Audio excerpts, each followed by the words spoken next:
Hello there folks, it's David and Steen once more here on this glorious South Australian autumn Ripper day. Day, isn't it? Yeah, Ripper Day. it is. Blue skies, birds are twittering. They are. You're- Adelaide Rosellas. Yeah, you're the bird fancier, so you identified it was an Adelaide Rosella. Not that sort of bird, but anyway. Very good. So Can we're I say here.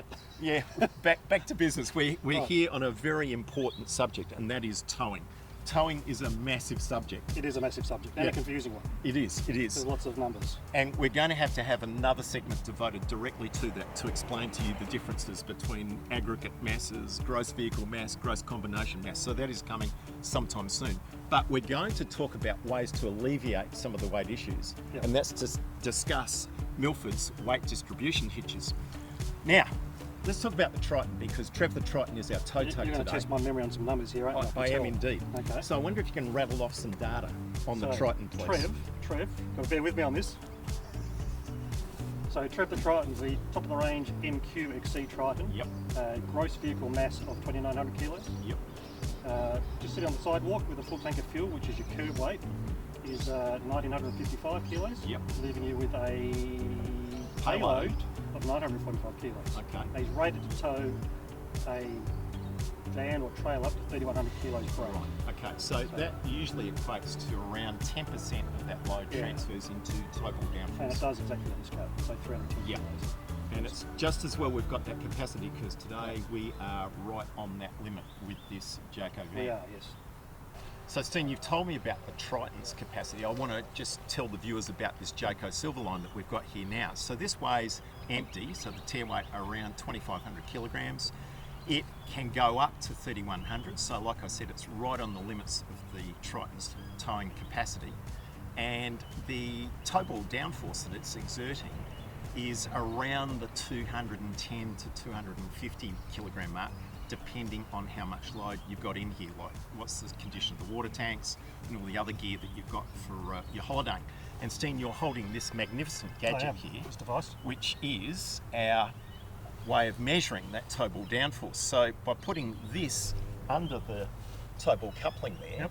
with the weight of the trailer pressing down on it, we can find out exactly You've what got your that weight is. scale on the side there. Yeah. So it just drops down and tells you. So it's a really easy way for the viewers when they're setting up their vans to know exactly what's going on instead of just relying on some sort of guesswork. Yep, And I'd sure. recommend it to everybody. It's not an expensive tool to buy. I think Easy way to stay legal. Indeed it is. I think it costs around $75, and I think it's a Okay. significant investment. Yep. Now, when it comes to discussing weights and the effect that weights have on a car, we need to start talking about some physics. So, Yep. tell me, Steen, how good did you go at physics at school? Not good, mate. Do you remember Isaac Did all right Newton? in English. You did? Yeah. Oh, okay, that's good. Yeah. High five on that one. Thanks. Isaac Newton, what do you remember about him? Not much. Oh, the apple. That's He's the the- guy with the apple. that's the man. The That's apple the fell on man. his head, or was it shot with an arrow? I can't remember now. There was something to do with the apple. Stop it. So, Mr. Newton came up with this law of physics. One of his laws of physics is that for every action, there is a reaction. So, we've got that in place right here down at the tow hitch, because with the weight of the van on the back of Trev the Triton pushing down on this point on the tow ball, there is an action. So, it's pushing down and applying that force. So you need an equal and opposite reaction. Correct, and that's the whole job of the weight distribution hitch, is to push up against those forces and oppose them, and to keep our whole load nice and level and flat, I get and it. therefore make it safe. And one of the best ways to measure that is to do a tape measure test on the height of the wheel arches, both before and after.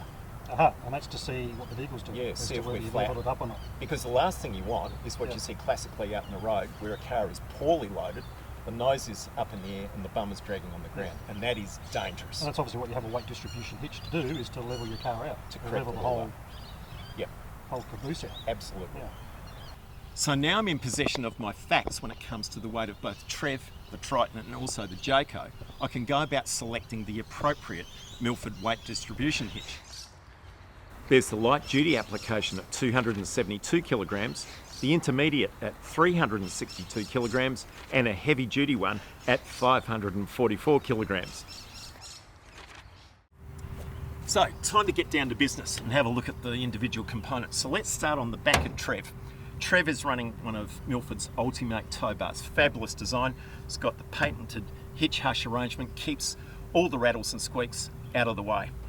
Now, we've got this shank that goes into the receiver, and it's an L shape and it's braced, so it's really, really strong, and it has a number of different mounting points along its length. That way you've got good adjustability, so you can raise the tow ball height up or down, so we end up with a nice level hitch between the car and the trailer. Very, very important. Now, Milford go to a lot of trouble with this and provide some adjustability using these blocks in here. So you're supplied with a number of different blocks that have got holes in different positions so that you can articulate the hitch to get it at the right level. And that's really important, because what you don't want is some awkward shape which causes some binding up here in the tow assembly. Don't want that. It needs to be nice and level. So there's plenty of adjustability in there, and I'm very, very pleased to see that Milford use nylock nuts to tighten all that stuff up. So it's not relying on spring washers, which invariably will rattle and come undone. So we've got the tow ball installed on top of this plate here, and below it you'll see we've got these receiver points. So the arms come up into here, and unlike other arms that are supplied in other weight distribution hitches, the Milford idea is that you push up on the bar into the socket here, and there's an indent in there that clicks onto a recess on the top of the arm and locates it. Now, on other ones that I've used in the past, you push it all the way up through this top plate and secure it with an R-clip, which is fiddly, and you always bang your knuckles and end up with a bloody finger.